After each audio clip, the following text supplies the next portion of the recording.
Hello, my name is Byron. Welcome to another Artis Opus tutorial. Looking at stuff like this can be a bit intimidating, can't it? How are we going to achieve that? Quite easily, actually. So this tutorial is focused entirely on getting the best results you can in the shortest time possible without having a huge amount of equipment or variation of paints available. So we're using largely GW products in this. We're using chipping without even having any chipping medium.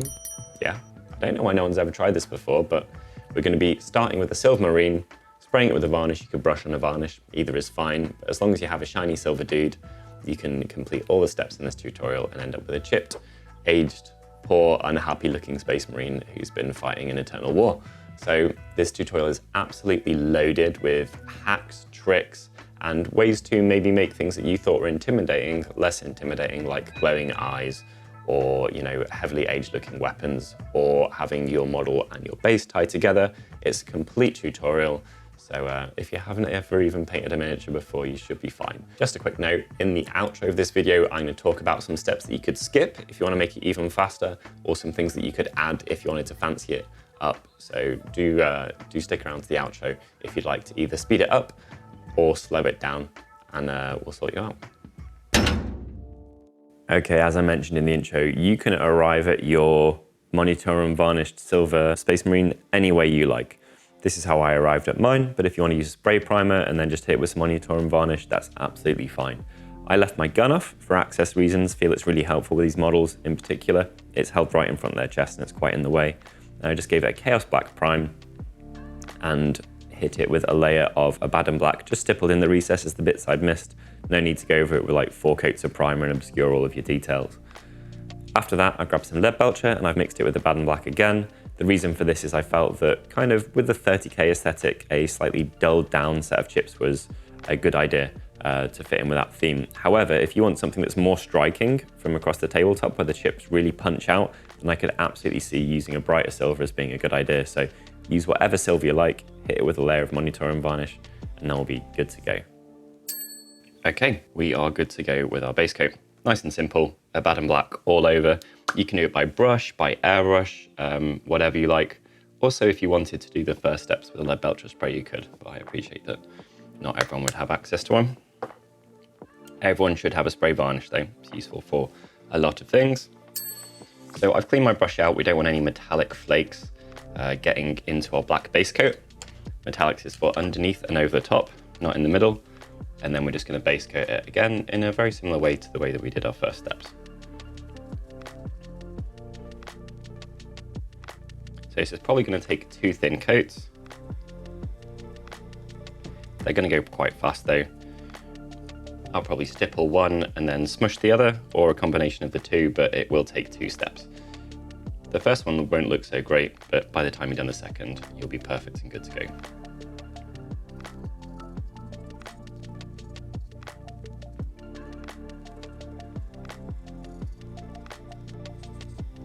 Do make sure that you get in the recesses. If you need to drop down to a smaller brush, then you absolutely can.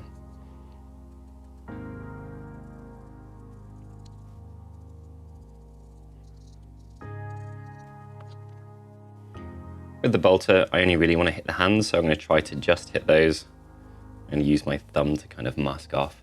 Don't worry too much if you hit around it though, we can fix it quite easily when we come to the detailing steps. Okay, so as promised, techniques worked really well. Good quality flat base coat all over.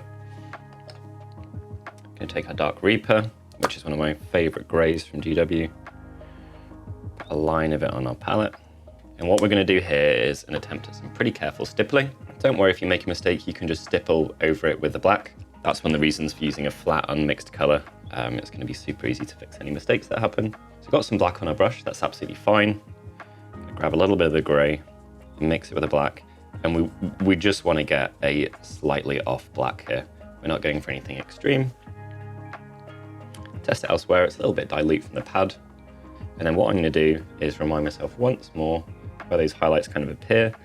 And I'm just going to hold my model in exactly the same position under the light. And initially at least, I'm just going to try and put those stipples where the light reflects off him. If you've gone too subtle, that's all right. It's much better than too harsh. So I'm just going to go all over the model where that light was reflecting.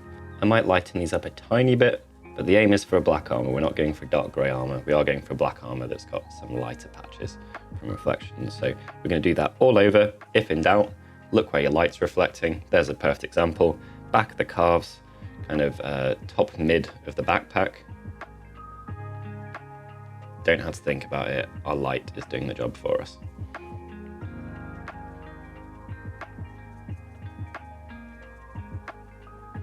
You want quite a broad highlight for here. It's going to be soft, but it's going to be quite general. It's not, super specific.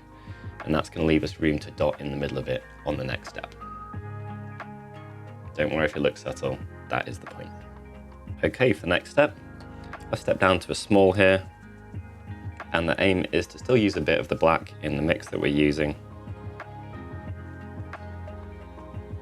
And what we're going to do is we're going to try and dot in the middle of these sections. So you don't need the light anymore. You can always use it if you want a reference, but at this step, what you're aiming for is to just look at our previous highlights and put a little bit of a stipply dot in the middle of those. As ever, you're better off with too subtle over too harsh. So I've gone a bit too dilute there, that's fine. And we're going to try and steadily build that up until we're happy with it. And what we want is just a lighter grey that's making the model look like it's being lit. So rather than just telling you how to mix mistakes, I've made one on purpose. No, I haven't, I made it accidentally. So his face was, I went far too bright. So I'm just going to take a little bit of the black, work it into the brush, test it on my finger, and then we're just going to stipple around the edges of that area that went too bright. And kind of bring it back in. Perfect. He's looking pretty good. Now the final step before we're kind of finishing off is to just give him a light dry brush all over to make sure that the edges are a little bit brighter than the middle of the panels. You can do this hitting the edges specifically, or as long as you've not got too much on your brush, you can do it with gentle buffing. Either's absolutely fine. Take your time and just try and hit those edges. You don't want to run along an edge. You always want to hit against it, and that'll help the paint leave nice and easily. Okay, so now we're on to the fun bit. I've already had a little play on the back of the model. What we're going to be doing here is using a cotton bud or a Q-tip, if you're American, and we're just going to be wetting it a little bit, and then what we're going to do is we're going to run it over the edges of our armor. Hopefully this shows up, and we're going to push it back to that silver step. Now you don't want to be too physical because you could wear through it, but the purpose of the varnish stage was to give us a more resilient coat to knock back down to. If you do chip down to the plastic, like I did there, then we'll be fixing that with the next step of highlighting. Now, if you want, you could put a little bit of alcohol on this. That'll dissolve the paint a bit more readily. Just be aware that it is going to potentially reactivate the paint. I'm just going to go with moisture for now, and I'll show you on this front panel exactly how this works. So that easily, that's it. This is super fun. It's really organic. You're only going to hit the bits that stick out. And as long as you don't use too much pressure, it's pretty hard to go wrong. If you do go wrong, then you can fix it with the next step. So you can use this to pretty much perfectly edge highlight all those edges at the same time as making him look a little bit more worn. Now do be aware, if you only hit it at this angle, when you look at it from the front, it's not going to be too noticeable. So maybe you want to address the angle that you're approaching it at. See, I'm hitting it more from the front, not the edge. And can even scrape it upwards. Look at that, perfect, right? So that's what we're going to be aiming for. I'm going to do that all over. I'm going to have loads of fun doing it, and then we'll step back and we'll find a much older looking marine than we started with. You could use things like, you could actually use, if you take paper and fold it, you can use that and you get quite a fine line. Like I said, if you go through to the plastic, don't worry about that too much. We'll just end up highlighting exactly in that space. And just to show how diverse this technique is, I have here a folded piece of paper.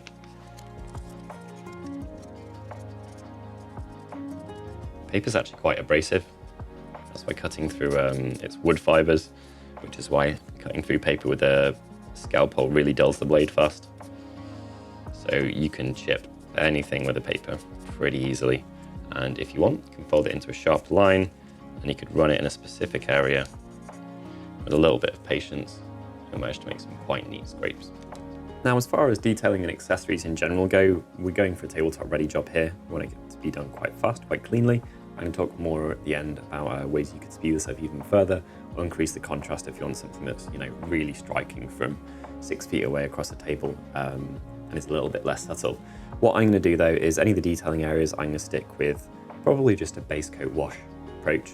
So I'm going to be making use of some of my favorite colors. I'll be doing silver followed by a null oil wash, maybe 2. That's a real favorite of mine. And also there's a color called Word Bearer's Red, which is this beautiful kind of red-brown leathery tone that I like using on straps and stuff like that. So we're going to get some base coats down across the model.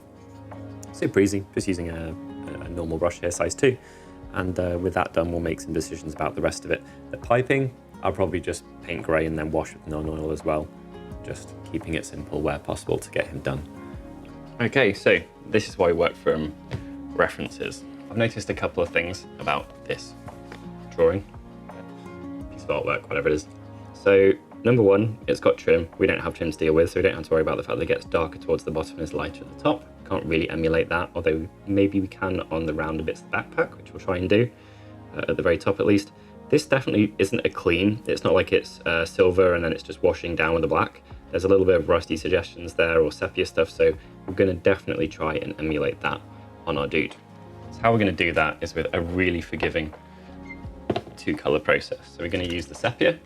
We use that first. We use it in the recesses any way we want to. No need to be delicate or careful with this whatsoever. Just aim it roughly, it'll be fine.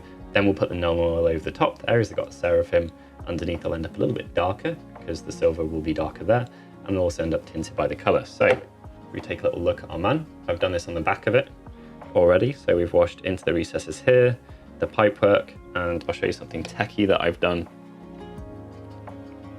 which is kind of cool.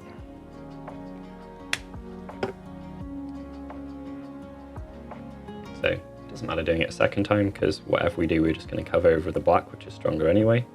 So that's how precise I've been there, i.e. not.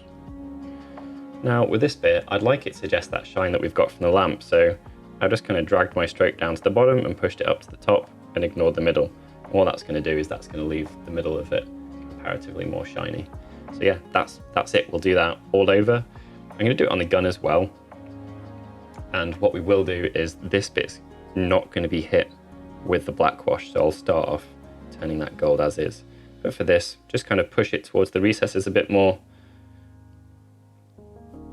And then we'll probably be doing on a large area like this a couple of null oil washes anyway. So even if you don't like how this looks now, it should knock it back. This is Canoptech alloy, which again, it's not a pure silver, it's tinted in that direction. So all of this should help us achieve the effect that we're going for. And we are done. Now the gray areas, the piping, I've just base coated with Dark Reaper. They're going to get washed with null oil. So 2-step process. We've done the first one already. Get the second one in. This should end up with them looking slightly shiny and kind of, you know, rubbery. As far as the metallics go, like I said, we will be knocking back some of the work we put in with the sepia, but not all of it. So it'll keep that tint and that hint of the kind of deep discoloration, which I'm really pleased about. And I'm super happy to do this process 2 times. It's not a slow one at all. Areas like this, I'll pull it down and then I'll push it up to try and keep that work that we've put in. But elsewhere, it's just slapping it on. Especially with a gun. Like I said, I'm expecting this one to take multiple coats. You don't even need to thin this down particularly, doing it on large areas like this that are all metallic. There we go. So the metal's looking way more aged now, and I think that's kind of a more appropriate feel for the background of Heresy and not being a clean metallic. The moment you did some dry brushing on this with some silver edges or whatever, that'll pull back the edge details in particular, which are the ones that have been covered the least by the washes. Sepia kind of tints all over, and then null oil tends to pull towards the recesses. So if you hit the edges, you can knock that back a little bit more. I'm still debating whether I want to do that or not, but overall I'm really happy with this aesthetic. So the guns had 3 washes, and the rest of him had 2 somewhere, and 3 in other bits that are larger, like the ends of his backpack. He's looking pretty solid though, and repeated, that's going to be a very effective scheme. So now we're on to very optional stages for detailing. So if you want to weather it, you can. If you want to streak and grime it, it'll probably look excellent, I think. Streak and grime looks excellent in general anyway. But what I'm going to do is I'm going to take some basing aspects and I'm going to start bringing them up his feet to ground him with his base. So I'm going to quickly bash out a base that I've got prepared. and then we'll tie him to it nicely. And that's a really important part of embedding your minis in a nice environment. So the base can be done very simply. We're going to be starting with a bright color. You can get the base kit down however you want. I'm doing it impatiently. Get a nice flat coat of Scrag Brown. Take it up to and beyond the edges. Very important, make sure you get in the gaps as well. So I'll probably need 2 thin coats. I'm going to do that, and then I'm going to use some more washing techniques to really get some depth out of that in a quick way. So I've got a Reclaimed Flesh Shade here. It's very reddy brown. Straight out the pot. I'm going to slap it all over. Don't want it too thick anywhere, but do let those recesses go darker. So I'm going to pull it out of them. Okay, so I'm going to mop up some excess. One thing you can do if you ever want to exaggerate cracks in bases like this, very simple. Take a darker color.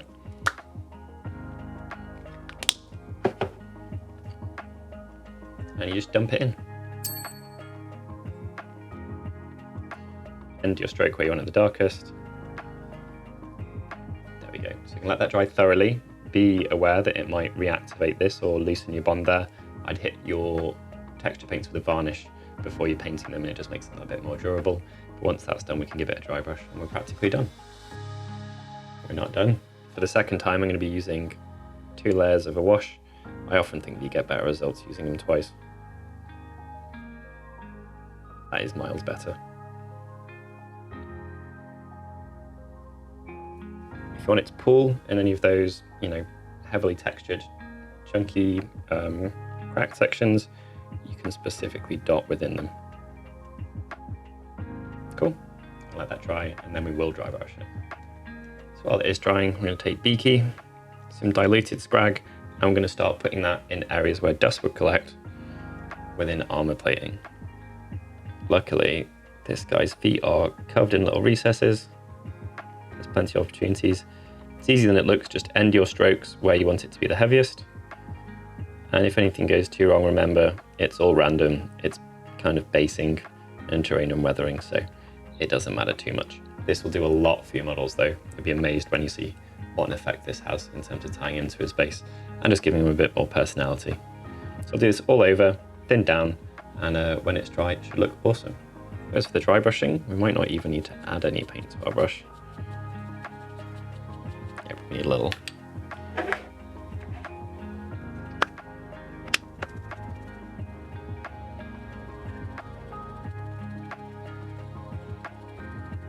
And reach for a slightly brighter brown, Deathclaw.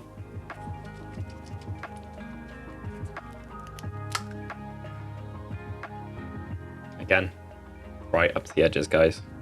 Don't fade it out for no reason. Starting to pick up that texture now. And what I'll do is remove most of the Scrag. Go for a physically light dry brush, but with a much higher proportion of the lighter brown on, starting in the textured area. There we go. Perfect. The black Roman, we've got some Mars basing. Top tip when super gluing these guys onto finished bases, it's easy to paint the bases separately. I quite like doing it. So I place the feet down on my mat first so I don't get any spoogy super glue in the wrong places. And hopefully that should mean we don't get any nasty bulges of glossy stuff around his feet. So here he is. Look what that basing effect has done, tying him to it. Such a big deal on minis. All right, we're on victory lap time. 2 coats of bad and black around the rim. And this is going to be an extremely clean looking base. Doing it from the side because that helps me not go over the edges. Because black is pretty strong, obviously.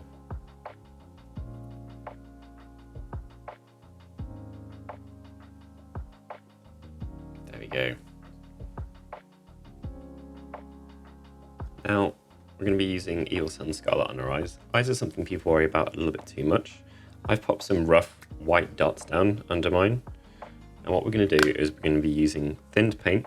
Make sure it's dilute. You want it to be leaving your brush easily, but you don't want too much on the brush, so I'll remove some of it onto the back of my thumb, because it's nice and close to my model. And I'm just going to test it elsewhere and make sure that it leaves easily, but it doesn't blob.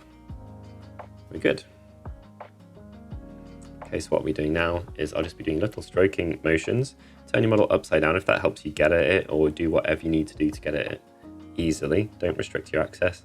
And then I'll be doing little stroking motions until I've got closer and I'm doing them on the eye.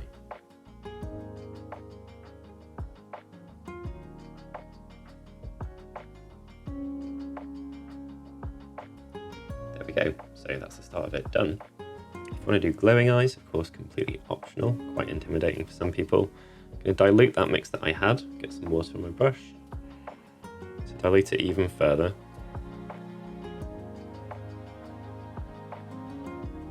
Take loads of it off. And then what we're going to do is we're just going to start outside the eye and drag towards it.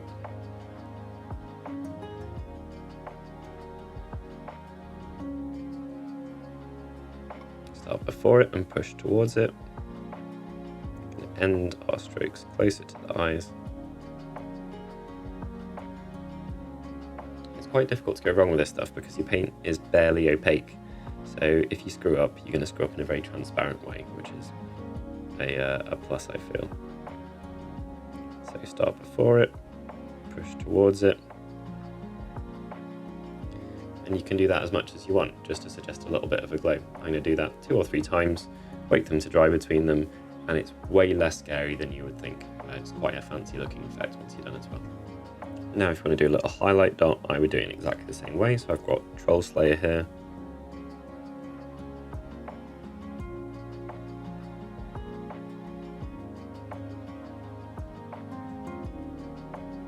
And then while I'm here, I'm just going to run a little line under the eye. Perfect.